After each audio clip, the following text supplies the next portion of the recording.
Salutare toată lumea, eu sunt Cristi și bine v-am găsit la un nou vlog. Astăzi o să vă arăt cum să faceți o mașină cu bug de viteze, simplu și ușor. Deci luați o mașină care să fie tunată, nu contează, să aibă mulți HP și haideți să-i dăm drumul. Intrați pe single play, dați pe City 1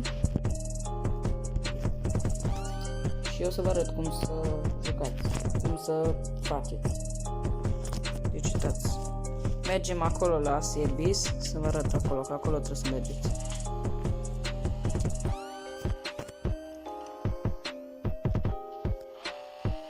Dacă vă place vlogurile mele, dați un subscribe, activați clopoțelul, dați un like la video. Deci mergem aici la service, aici o să vă arăt. Aici trebuie să dați ăla jos. Asta de aici trebuie să dați jos. Vreau să vă zic că da, mi-am băgat și eu noul update, că dacă vă uitați în vloguri am vechiul update. Acum mi-am băgat și eu noul update. Așteptați să dea la jos.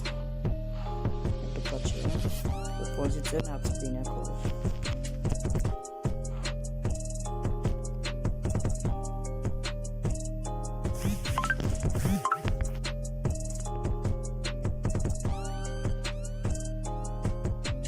Scuzați mesajele.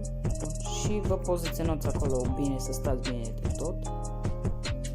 Și dați drumul ăsta să vă ridice. Păi dați pe aici pe M și începeți și tunați și schimbați vitezele.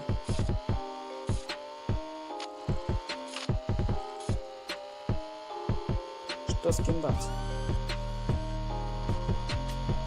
Păi dați pe D, pe drive, păi mai schimbați. În continuare, cât vreți să vă prindă bugul, să prindă viteză. Păi dați pe M, păi dați pe drive și păi dați iară pe M. Și tot schimbați, dați pe plus. Și tot așa, uitați. Vă dați pe drive, mai dați iară pe M.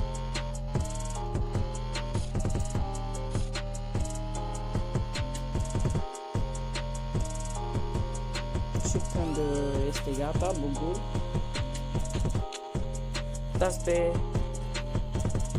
M înapoi încă o dată și mai dați încă, mai schimbați vitezele.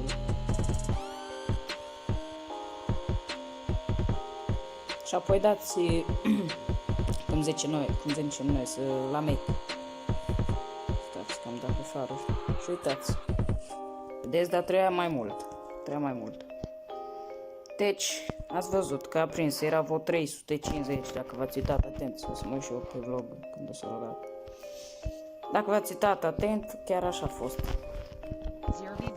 Și cam acesta este soluția cum să faceți bug de viteză la mașini, dacă vreți să vă faceți cu bug de mașini. Eu am fost Cristi și ne vedem la următorul vlog. Pa, pa!